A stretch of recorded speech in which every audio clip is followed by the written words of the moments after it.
You're watching Stories Untold, the place where everyday people's darkest secrets and most shocking twists finally come to light. Before diving into this wild Christmas story of betrayal and revenge, tap that subscribe button, hit the like, and drop a comment telling where you're watching from right now so you can be part of this family from the very start. Now, settle in, because the final twist in this story will make you rethink everything you believe about love, loyalty, and what a wife is truly worth. My name is Madison Cole. At least, that's the name I've used for the last 4 years. The name on my birth certificate is Madison Hayes. As in, Hayes, the family behind Hayes Dominion Holdings, the American investment empire that quietly owns tech companies, real estate, private hospitals, luxury hotels, and a shocking amount of downtown Chicago and New York. My father, Richard Hayes, is the man your favorite billionaires call when they need to borrow money. His net worth hovers somewhere just under $1 trillion if you include the assets he hides in shell companies and offshore trusts. And I am his only daughter. But my husband, Ethan Brooks, doesn't know that. To him, I'm just Madison, the sweet, average middle-class wife he plucked from a coffee shop in Austin, Texas, and rescued from a simple life. That's what he likes to tell people when he thinks I can't hear. 4 years ago, I was exhausted. Tired of men who only saw dollar signs when they looked at me. Tired of being invited to parties purely so someone's son could propose a merger instead of a marriage. So I emptied one checking account, cut up every black titanium credit card with my name on it, and moved to a small 2-bedroom apartment in Dallas under my mother's maiden name, Cole. I got a job at a community arts center as a part-time events coordinator. I wore jeans from Target instead of custom Italian denim, drove a used Honda Civic instead of a chauffeur-driven Maybach, and ate at food trucks instead of 5-star restaurants. It was the happiest I'd been in years. That's where Ethan found me. He was volunteering at one of the center's fundraising events. Or at least, that's how it looked. Handsome, clean-cut, with that slightly over-rehearsed charm you see in politicians and aspiring CEOs. His sleeves were rolled up. He was carrying folding chairs, laughing with kids, making every person in the room feel like they mattered. Or maybe he just made me feel that way. We met over plastic cups of punch and stale cookies. "You look like you run this place," he said with that easy grin. "I look like I'm about to pass out," I replied. "But thank you." He laughed like I was the most fascinating woman in the world. For months, he showed up at every event. He donated small amounts of money, always acting slightly embarrassed about not being able to give more. He told me he was working his way up at a major investment firm in Dallas, Coldwell and Pierce Capital. Ambitious, hungry, but humble, or so I thought. We fell in love. Or at least I thought we did. He didn't know I was an heiress. He didn't know my last name was Hayes. He didn't know my father owned a controlling stake in Caldwell and Pierce Capital, and at least 3 of its biggest competitors. And I didn't tell him. I wanted someone to love me because he thought I was ordinary, not because he suspected I could buy his dream promotion. 6 months later, Ethan proposed. The ring wasn't huge, but it was beautiful. An oval diamond in a simple gold setting. He'd saved for it, he said. I believed him. We had a small wedding at a lakeside chapel outside Dallas. My father didn't attend. He sent a 3-sentence email instead. "I don't approve. I don't trust his eyes. But you're my daughter.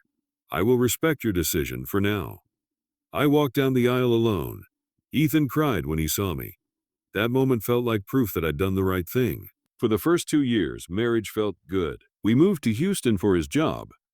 Ethan rose from assistant analyst to senior associate at Caldwell and Pierce's Houston office. Long hours, late nights, endless networking dinners, but he always told me it was for us, for our future.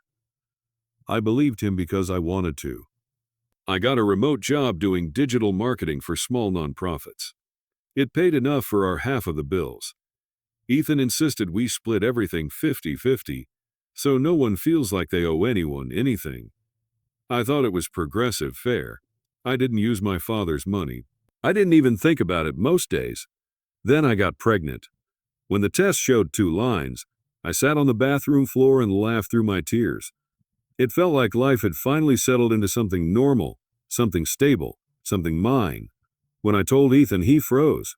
Then he smiled carefully like he was trying on an expression he hadn't practiced. Wow, that's big news. I mean, it's good, babe. It's great. Just unexpected. The first crack was so small I almost missed it.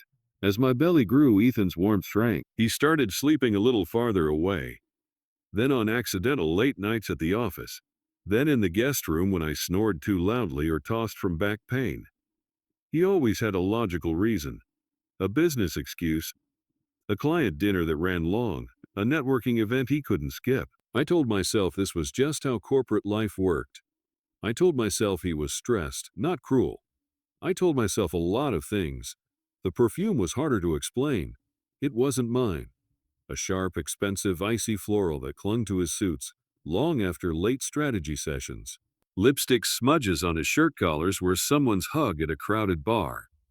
The constant texting, the phone flipped screen down, the secretive smile when a notification buzzed at midnight.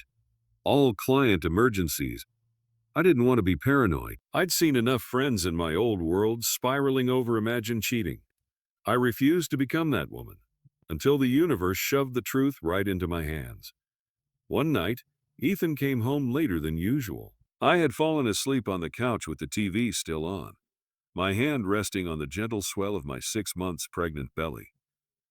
He didn't think I was awake when he walked in. I heard the soft chuckle before I saw him. "Yeah, baby," he whispered into his phone, voice thick with alcohol and something uglier. "I told you she's basically a roommate at this point. I don't even touch her. Once I make VP, I'll get my own place and we'll do this right. Just be patient, okay?" My hand slid off my stomach. He stood in the doorway, the hallway light haloing him like some cruel imitation of an angel. "Yeah, the Christmas party next week is going to be huge," he went on.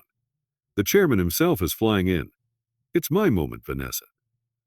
Once I'm in that room with the right people, everything changes, Vanessa." The name snapped into place like a lock clicking shut. Vanessa read. His assistant, the one he'd casually mentioned 1,000 times as great at keeping things organized. The one who always left little post-it notes on his laptop, with hearts drawn in the corner as a joke. The one whose laugh I'd heard in the background of his calls more and more often. I didn't cry. Not then. I just lay still, breathing slow and shallow, as if any sound might shatter what remained of my life too soon. He ended the call with a soft goodnight, trouble. "Don't stay up too late thinking about me." A few seconds later, he stepped into the living room. I closed my eyes a heartbeat before his gaze fell on me. "Madison?" I pretended to stir, blinking like I'd just woken. "Hey," I mumbled. "You're late. Everything okay?" "Yeah," he said, voice instantly shifting into the gentle, slightly tired tone he used around me. "Big day tomorrow. Go to bed, okay?" He kissed my forehead. The scent of harsh cologne and unfamiliar perfume hit my nose at once. Inside, something quietly broke. Not loudly, not dramatically. Just a clean crack down the center of my trust. The next morning, while Ethan showered, I opened his laptop. I didn't need to hack anything. He'd already logged into his email. I typed Vanessa into the search bar. The emails flooded in, some work-related, many not. Late-night messages with subject lines like "missing you" and "last night," and "can't stop thinking about you." Attachments of hotel confirmations, photos of them at cozy restaurant corners, blurry selfies where he was kissing her neck while she laughed into the camera. My ears rang. My hands went cold. There it was, the reality I'd been refusing to see. Ethan didn't just cheat. He built a parallel relationship while telling his pregnant wife he was too tired for intimacy. I stared at the screen until my vision blurred. Then I quietly closed the laptop, wiped my eyes, and went to make breakfast. I didn't confront him. Not yet. Madison Hayes, daughter of Richard Hayes, hadn't vanished when she became Madison Cole. She'd just been sleeping. And that morning, for the first time in years, she opened her eyes. While Ethan hummed in the shower, I walked into our tiny second bedroom, the one we'd turned into a half-finished nursery. The crib was still in a flat-pack box. The walls were only half-painted a gentle sage green. Baby clothes I'd bought on sale hung from a wire shelf. I put my hand on my belly. "Hey, little one," I whispered. "Looks like Mom has to remember who she really is." That afternoon, after Ethan left for the office, I did something I'd promised myself I wouldn't do unless I was desperate. I called my father. His assistant picked up first, crisp and efficient. "Hayes Holdings. This is Lauren." "It's Madison," I said. My father's voice was deeper than I remembered, but it still wrapped around my name like a shield. "Are you all right?" I could have lied. Silence. Then a slow, dangerous inhale. "Where are you?" "In Houston," I answered. "But I don't want you to do anything." "Not yet." He didn't argue. "Not at first." "Tell me everything," he said instead. I did. I told him about Ethan's late nights, the perfume, the call I'd overheard, the emails I'd read. I told him about the Christmas party Ethan was obsessed with, the one where the chairman of Caldwell and Pierce would be there, the one he thought would make his career, the one he clearly planned to attend with Vanessa on his arm, while I stayed home, pregnant and invisible. My father listened without interrupting, but I heard his breaths grow shorter, colder. When I finished, he spoke in that careful, precise tone that meant a storm was coming. "You say this Christmas party is in 1 week?" "Yes." "Good," he replied. "Then you have 1 week to decide exactly how you want this to end?" I swallowed. "What do you mean?"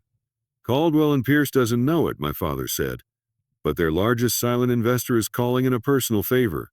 The room tilted. "You own a controlling interest," he finished. "Through a series of intermediaries, of course. You wanted to live like a normal woman." I tried to honor that. "But Madison, you are still my daughter, and anyone who humiliates my pregnant daughter at his company's Christmas gala will not leave the room the same man he entered." His voice softened just a fraction. "I can crush him tonight if you want. His job, his access, his reputation, all gone with a single phone call. Say the word." For a moment, the temptation burned white hot.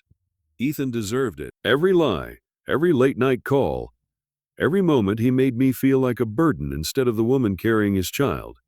It all begged for immediate revenge. But another thought rose above the anger. What if I was wrong about more than just Ethan? What if the entire world he moved in, the one I'd tried so hard to escape, was full of people just like him? I didn't just want Ethan exposed. I wanted to see who he really was when he believed I had no power at all. "No," I said slowly. "Don't do anything yet." My father went quiet again. "Explain." "I want to go to that party," I said, looking exactly like he thinks I should look. "I want him to believe I'm nobody. I want to see him choose her publicly. I want every person in that room to reveal who they really are, how they treat a pregnant wife they think is beneath them." The word tasted bitter. "After that," I continued, "when they've shown you exactly who they are, then you can decide what happens to them. Then I'll decide what happens to my marriage." My father exhaled a long, low breath. There was something like pride laced into the anger now. "You sound like your mother," he said softly. "She always believed in letting people hang themselves with their own rope." He paused. "All right, we'll do it your way. But I'll be there, Madison. I'm not watching you walk into the lion's den alone." "Under one condition," I said. "Name it." "You stay hidden until I say so. No interfering. No hint of who I am.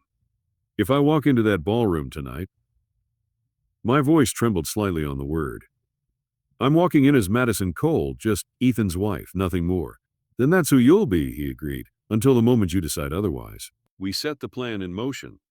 For the next week, I played the part of the clueless wife perfectly. I listened while Ethan raved about the upcoming gala, how it would be at the Hyatt Regency downtown, how the entire senior leadership team would be there, how the chairman of the board was flying in from New York. "Madison, this is it," he said one night, practically vibrating with excitement. "This is the night everything changes. I'm on the short list for VP. Once that promotion hits, we're out of this apartment, we're upgrading the car, we're getting a better life." "We?" I asked quietly.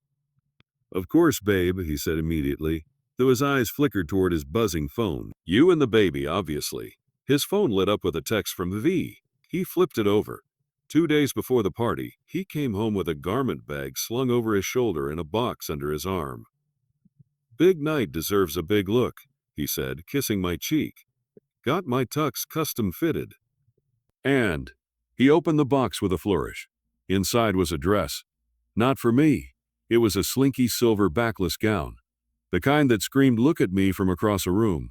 The kind that would never fit over a 6 months pregnant belly. It's stunning, I said, fingers brushing the fabric. Who's it for? He hesitated just long enough. For a client's wife, he lied. I told her I'd pick it up.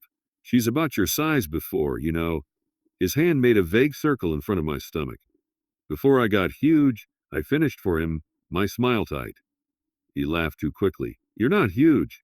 You're glowing. I don't want you to feel out of place. The daughter of the man who practically owned the company would feel out of place at a party her father's money had indirectly funded. The irony nearly made me laugh. I'd like to go, I said calmly. It's an important night for you. I want to be there. He swallowed hard. Okay, sure, yeah. If you're up for it, but his eyes said clearly, I wish you'd stay. The night of the Caldwell and Pierce Christmas Gala arrived like a storm front. Houston's skyline glittered against a cold December sky as I stood in front of our cracked bedroom mirror, assessing my reflection. I wore a simple navy maternity dress I'd borrowed from a neighbor, flat black shoes, and a worn camel-colored coat that had seen better days. No jewelry except my modest wedding ring.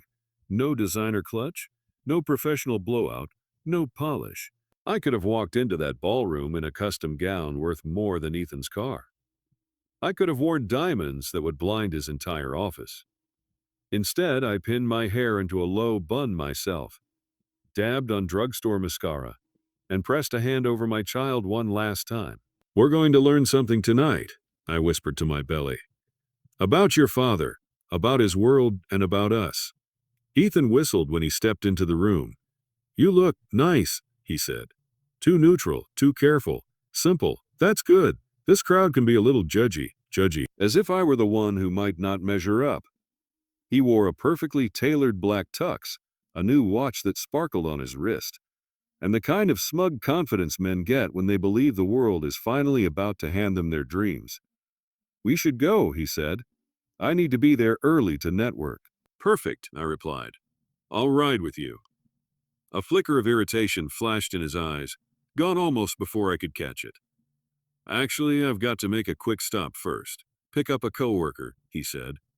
It's on the other side of town. It would be out of the way to swing back here. Why don't you grab an Uber? I'll meet you there. You can. Come in a little later, once things are going. Once you're sure I won't ruin your moment, I translated silently. Okay, I said. I'll meet you there. As soon as he left, I sat on the edge of the bed and let the silence settle around me. On my phone, there was a new message from an unknown number. Driver, Miss Hayes, this is Tom. Your father asked me to stay outside your building tonight. I'll take you wherever you need to go, no questions. I typed back, Madison, thank you, Tom. Hyatt Regency downtown, side entrance, and tonight it's Miss Cole, driver. Understood. The ride downtown felt like the calm before an execution. Houston's lights blurred outside the window as I watched people hurry along sidewalks.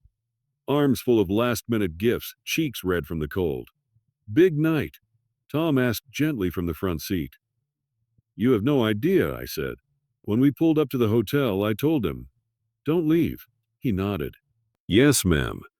Inside, the Hyatt's grand ballroom had been transformed into a winter wonderland. Giant crystal snowflakes hung from the ceiling, white birch trees lined the walls, and a massive Christmas tree stood in the center, dripping with glass ornaments and twinkling lights. A live band played jazzy versions of holiday classics, while servers in black and white uniforms wove through the crowd with trays of champagne.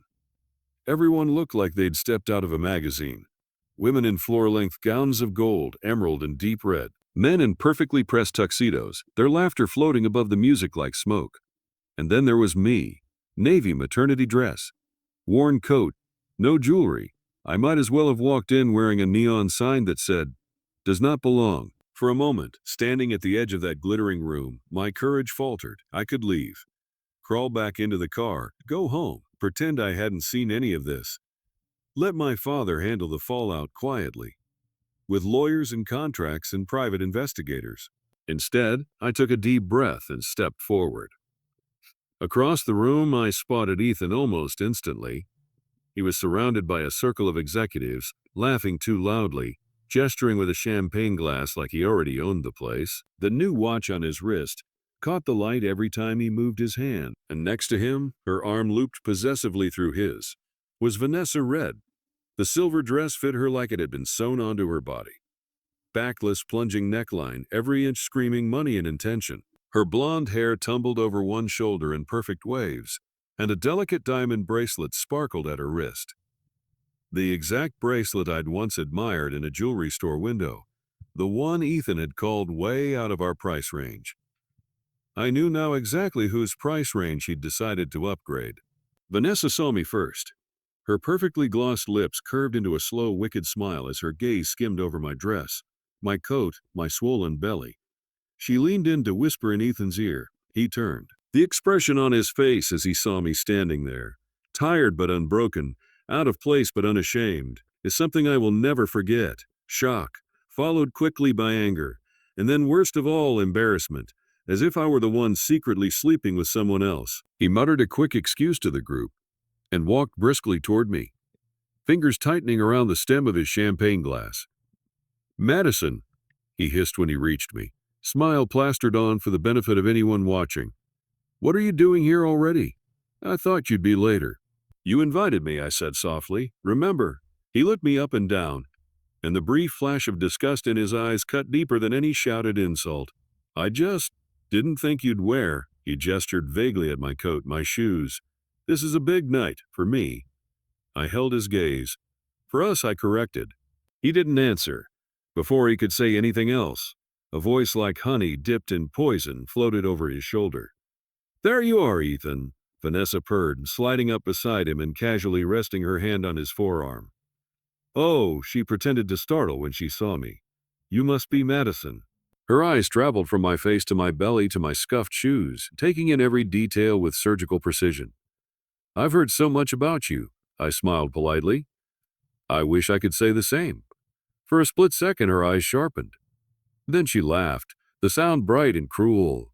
"You're hilarious," she said. To Ethan, she added, "You didn't tell me she had jokes." The circle of executives he'd been schmoozing with moments before was watching us now with eager curiosity, their gazes flicking between the polished mistress and the plainly dressed pregnant wife like spectators at a boxing match. In that instant, standing under the glittering chandelier, with my husband's betrayal on one side and his glittering future on the other, I realized one thing with crystal clarity. No matter what happened tonight, I would never again be the quiet, grateful, obedient wife Ethan believed he'd married. He just didn't know it yet, and neither did anyone else in that room.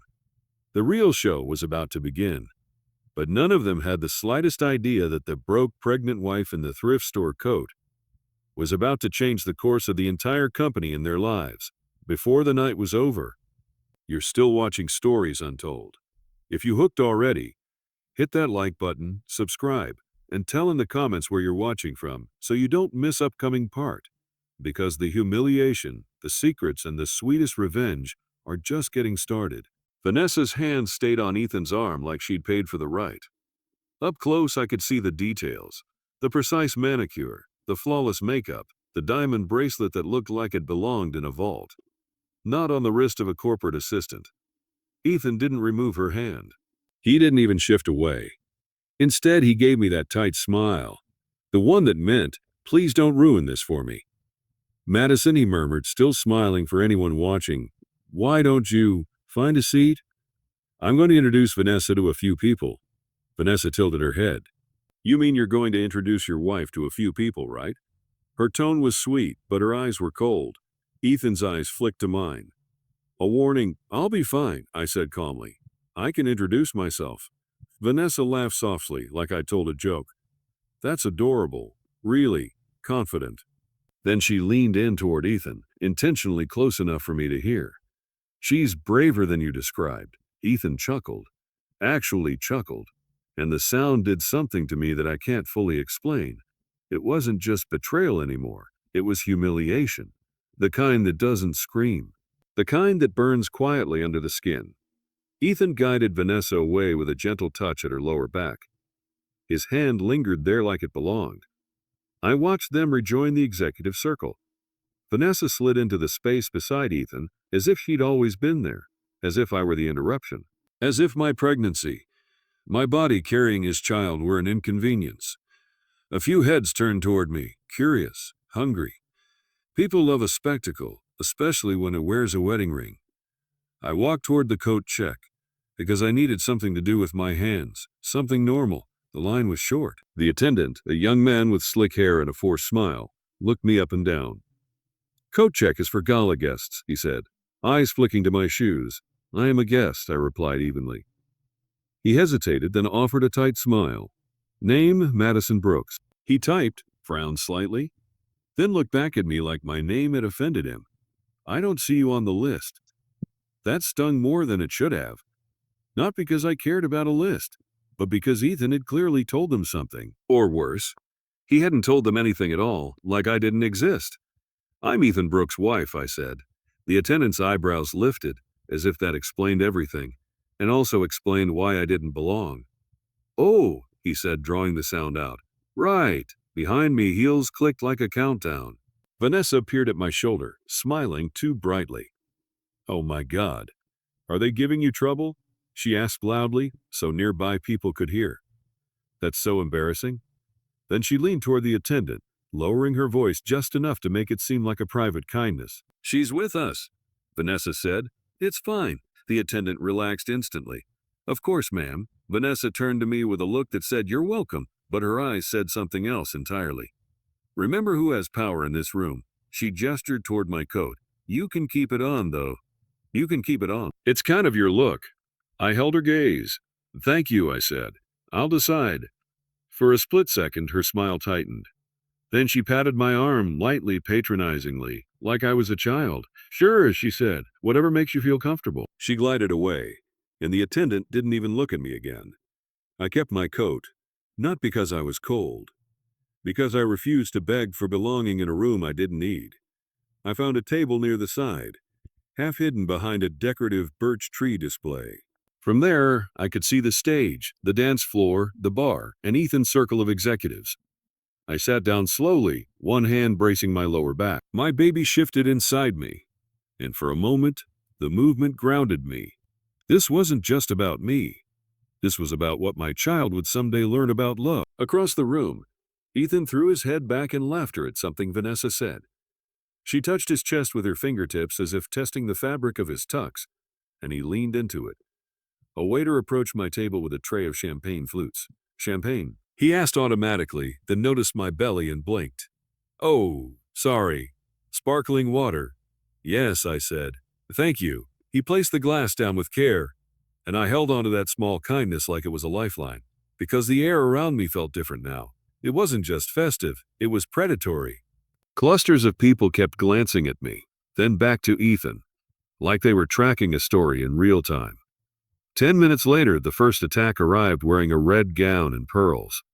She approached with two friends, each dressed like they belonged in a corporate holiday magazine spread.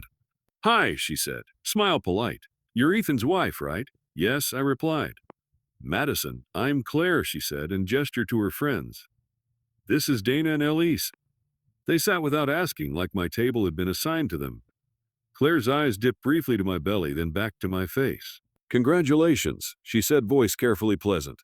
How far along are you? 6 months. Oh, Dana cooed. So cute. Ethan must be thrilled. I didn't answer fast enough. Elisa's smile turned sharp. Ethan's been so busy lately. Poor guy. Corporate life is brutal. Vanessa basically runs his calendar. There it was. The name dropped like a blade. Claire leaned in. Vanessa is very dedicated, she said, with a subtle emphasis that made her meaning clear. They weren't here to be kind. They were here to see if I knew, to see if I would break. I took a sip of sparkling water. I'm glad Ethan has support, I said calmly. Everyone needs a team. Dana laughed. That's such a wife thing to say, Elisa's eyes narrowed. You seem relaxed, I met her gaze. Shouldn't I be? Claire's smile widened, but it wasn't friendly anymore. It's just that this crowd can be intense. Sometimes people don't realize the rules. What rules? I asked. Elise answered, voice soft. The rule where you don't hold someone back. The words landed heavy, and the silence that followed was deliberate. I understood then. In their minds, I was already the villain. The pregnant wife who didn't fit Ethan's new life. The dead weight. The obstacle. I let the silence stretch until it made them uncomfortable. Then I said, "I'm not holding anyone back. People make their own choices." Claire sat back, studying me. Dana's mouth tightened. Elise looked away first. They stood after a few more minutes of thin conversation and drifting insinuations, leaving me alone again. But the room didn't leave me alone. It watched, and the watching grew bolder. An hour into the gala, the band paused. A host, smiling, polished, stepped onto the stage with a microphone. "Ladies and gentlemen, Merry Christmas, and welcome to the Caldwell and Pierce Annual Winter Gala." Cheers erupted. Tonight, we celebrate record growth, historic deals, and the incredible people who made it all happen. More applause. And as tradition, we'll also be doing our executive gift exchange. The excitement was immediate. People leaned in, whispering, laughing. Phones came out. A gift exchange at this level wasn't mugs and candles. It was watches, trips, designer bags, luxury experiences. Objects meant to signal status. The host continued, "When your name is called, please come up to the stage and collect your gift." I watched the first few names. A vice president received a leather case containing season tickets and a private suite box. A director opened a velvet box revealing a sleek watch that made people gasp. Laughter, applause, admiration. Then the host smiled wider. "And now, Madison Brooks. For a heartbeat, I thought I'd imagined it." My name hung in the air like a mistake. Heads turned toward me immediately. Hundreds of eyes swinging to the corner table. My stomach tightened. I wasn't supposed to be on any list. The coat check attendant couldn't even find my name. So how had I been added to the gift exchange? I looked across the room. Vanessa's eyes were locked on mine, glittering with anticipation. Ethan's face went still. Not shocked, not confused. Just tense, like he'd known this was coming, and he'd decided not to stop it. The host chuckled. "Come on up, Madison. Let's show some love for Ethan's beautiful wife." Polite claps, some pitying, some amused. I stood slowly. Walking across that ballroom felt like walking into a spotlight I hadn't asked for.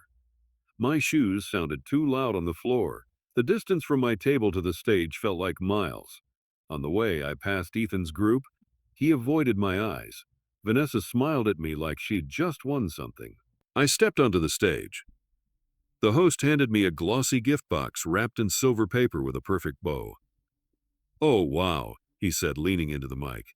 "This one's heavy." The crowd laughed. I held the box steady in my hands, breathing carefully. Then I peeled back the wrapping. Inside was another box. Cheap cardboard.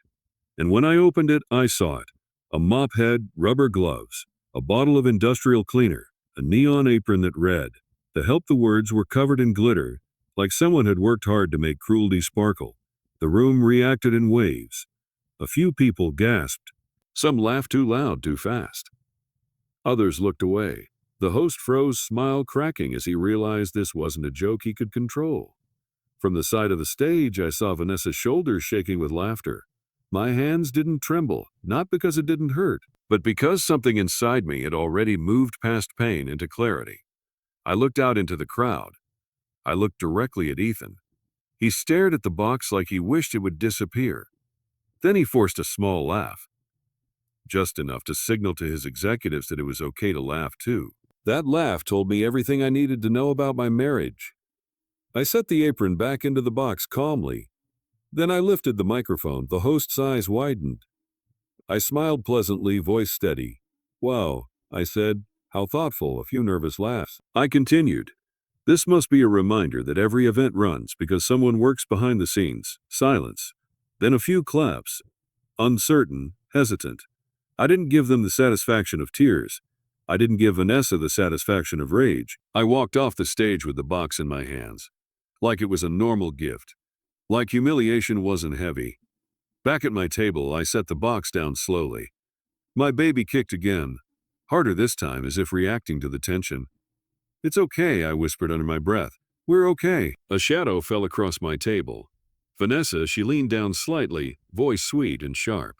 "That was brave," she said. "Most women would have cried." "I'm not most women," I replied. She smiled wider. "No, you're not." Her eyes dipped to the box. "I thought it was practical," she said. "Since you're clearly not here for conversation." I didn't respond. Vanessa straightened and looked around as if addressing invisible cameras. Honestly, she said, louder now, some people don't realize this is a professional environment. It's not a family picnic. She looked directly at my belly when she said it. My skin went cold. Then she leaned in close enough for only me to hear. You should go home, she whispered, before you embarrass Ethan anymore. I turned my head slightly, meeting her eyes. Is that what he told you? I asked softly. Vanessa's smile flickered. Then she recovered. He doesn't have to tell me, she said. I can see it. He's climbing. And you're stuck. She tapped the box lightly with one finger. You know what's funny, she continued. In rooms like this, people don't care what you are. They care what you look like. And she walked away like she'd done me a favor. I sat still, breathing. I didn't realize how tightly I was gripping the edge of the table until my fingers ached. Across the room, Ethan watched Vanessa return to his side. He didn't look relieved. He looked trapped. And that made me almost laugh. Because he had chosen this trap. He had built it, and he had placed himself inside. 20 minutes later, the humiliation escalated again. A waiter passed by my table and accidentally bumped the corner, spilling red wine across the white floor like a stain that couldn't be ignored. The waiter apologized frantically, reaching for napkins. It's okay, I said automatically, because kindness is a reflex in people who've been forced to survive cruelty. But Vanessa saw an opportunity. Her voice sliced through the music. Oh no, she called out dramatically. That's going to stain. Someone needs to clean that immediately. People turned. Phones rose again. She walked toward the spill, heels precise, eyes bright with excitement. Then she looked around, pretending to search for staff, and her gaze landed on me. She smiled, slow, mean. Then she reached into the box on my table, pulled out the neon apron, and held it up like a prize. Well, she said loudly, it looks like we already gave Madison the right tools. Laughter scattered through the crowd, sharp and ugly. Vanessa lifted the apron higher. Come on, she urged, voice playful. Make yourself useful. Then she picked up the mop head and held it out to me. The room quieted. The band kept playing, but softer now, like even the music sensed the tension. My face stayed still. Inside, my heart pounded hard enough that I felt it in my throat. I looked past Vanessa to Ethan. He was standing 2 steps behind her, champagne glass in hand, surrounded by executives who watched like this was entertainment. Ethan's eyes met mine. For one brief moment I saw it. Fear. Not fear for me. Fear that I would make a scene. Fear that I would disrupt his climb. He swallowed, then gave a small, helpless shrug. Like he had no control. Like he was just a passenger in the cruelty. Vanessa wiggled the mop slightly, impatient. Well, she asked, or is this beneath you? Still I didn't move. I waited, because this was the moment. Moment where Ethan could do one simple thing. Defend his pregnant wife. One sentence, one gesture, 1 ounce of decency. Ethan finally laughed. A short, awkward laugh meant to keep the room comfortable. Vanessa, he said, tone half scolding, half amused. You're terrible. Then he looked at me, voice softer like he was speaking to a child. Madison, just go home, okay? You look tired. This isn't your scene. The words punched the air out of my lungs. Not because they were unexpected, but because they were final. They weren't an accident, they weren't stress. They weren't misunderstanding, they were the truth. Vanessa's smile turned triumphant. The executives relaxed, laughing again. A few women whispered behind hands, and in that moment I understood something with brutal clarity. Ethan didn't just betray me in secret. He was willing to destroy me in public, as long as it made his life easier. I stood slowly. The room seemed to shrink around me. Vanessa held the mop out higher, like she was presenting me with a crown. I looked at the mop. Then I looked at Ethan, and I smiled. A real smile. It startled him. What? He asked, brow furrowing. I stepped closer, not to take the mop, but to close the distance between us so my voice wouldn't need to rise. Do you love her? I asked quietly. Ethan blinked. What? Vanessa's eyes snapped to him, then back to me. Answer, I said, still calm. Ethan laughed again, louder this time. Madison, stop. Don't do this here. Answer, I repeated. Vanessa's grip tightened on the mop. Ethan's jaw flexed. He glanced around at the watching faces. Then he said, this is not the time. And that non-answer was the answer. I nodded slowly as if he'd confirmed something I already knew. Okay, I said softly. Vanessa leaned in, voice dripping with satisfaction. Good girl. Ethan exhaled, relieved. because he thought the problem had ended, because he thought I was about to take the mop, bow my head, and disappear. Instead, I reached into my coat pocket and pulled out my phone. Ethan's eyes narrowed. "What are you doing?" "Calling my ride," I said. Vanessa laughed. "Your Uber? Cute." I looked at her. Something like that. Then, without breaking eye contact, I said into the phone, "Tom, I'm ready." A pause. Then, "Yes, ma'am." Ethan frowned, confused. Vanessa's smile faltered for half a second. I ended the call and slipped the phone back into my pocket. Ethan stepped closer, voice low and angry. "Madison, don't make this worse." "I'm not making anything," I said. "I'm just letting it become visible." Vanessa rolled her eyes. "Oh my God, she's doing the dramatic thing." I ignored her and looked at Ethan one last time. "You're right," I said quietly. "I should go home." Ethan relaxed again, nodding quickly, like that was the correct outcome. "Yes," he said, "go home." My smile stayed in place. "I'm going to," I said.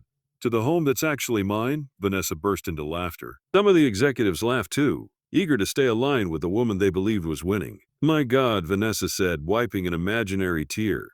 "She thinks she owns something."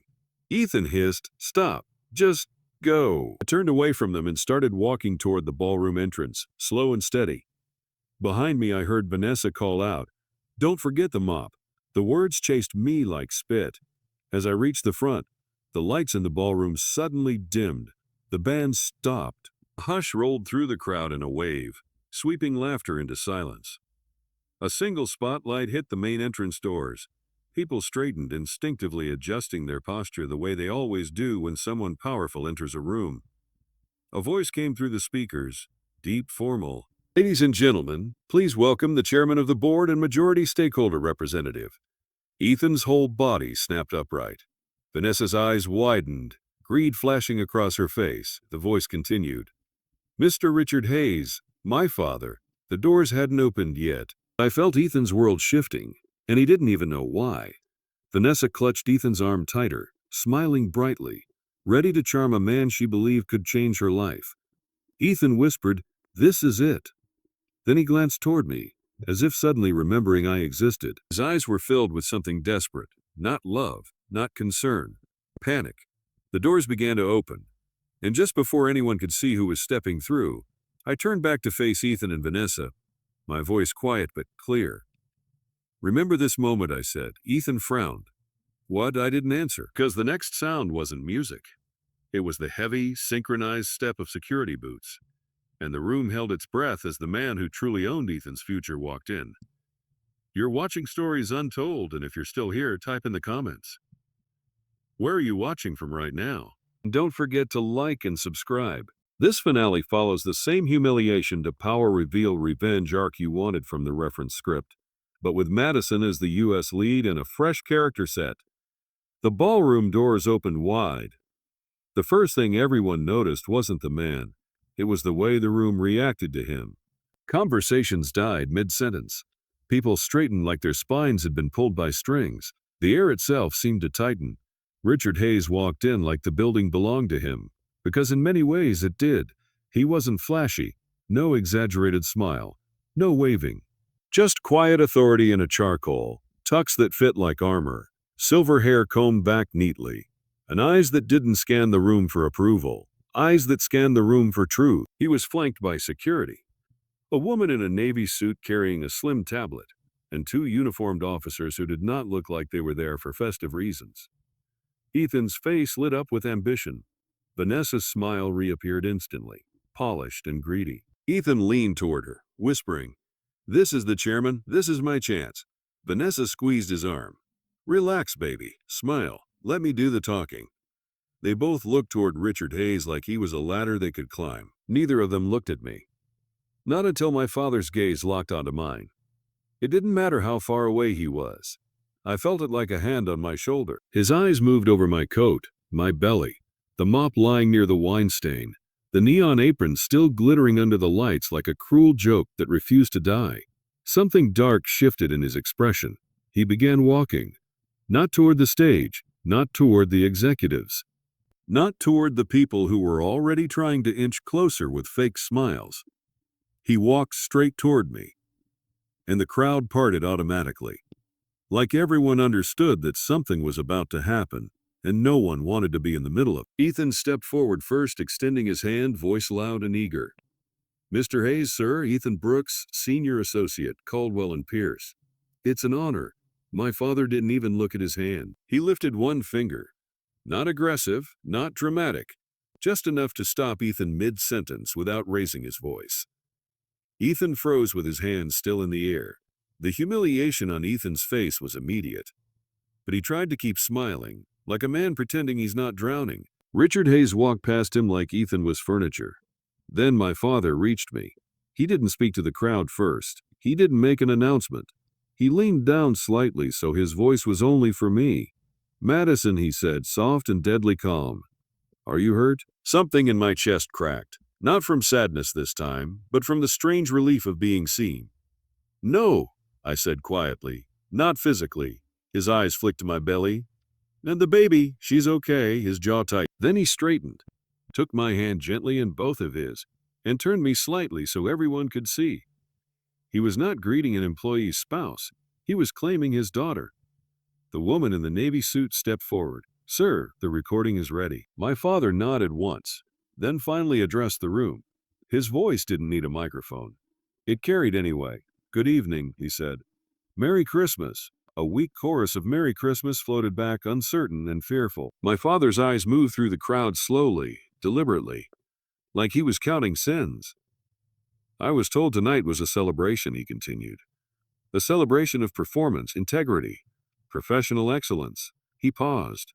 "Someone explained to me why my pregnant daughter is standing beside a mop." A sharp collective inhale cut through the room. Ethan's face drained so fast it looked unreal. Vanessa's lips parted slightly, confusion flashing before she could control it.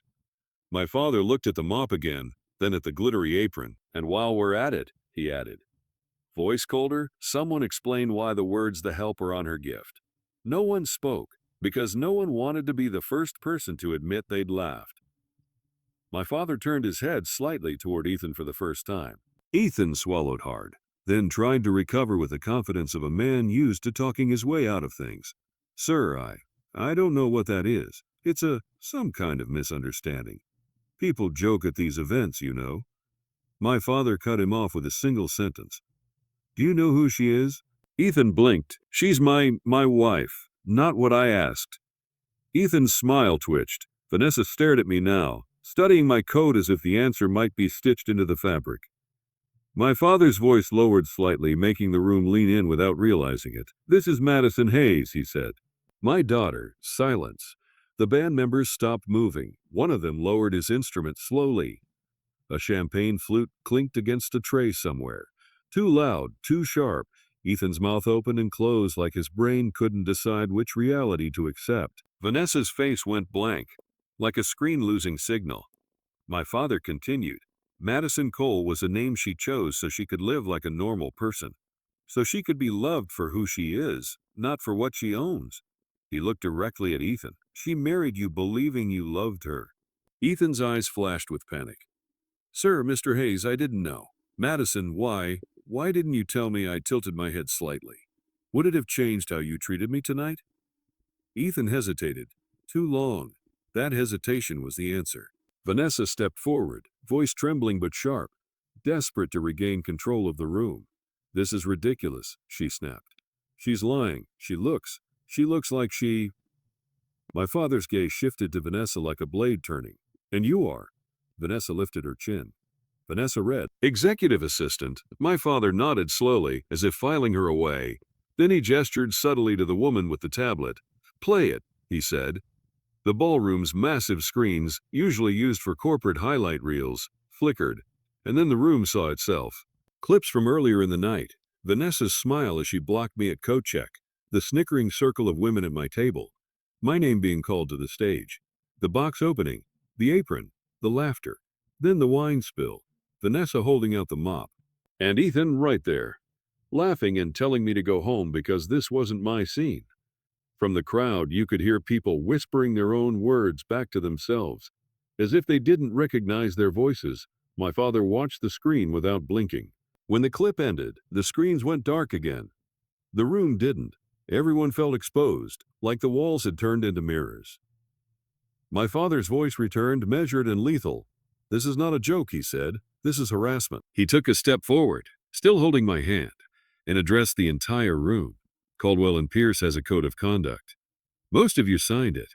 Some of you apparently never read it." He turned back to Vanessa. "Ms. Reed," he said, "you orchestrated this." Vanessa shook her head quickly. No, I didn't.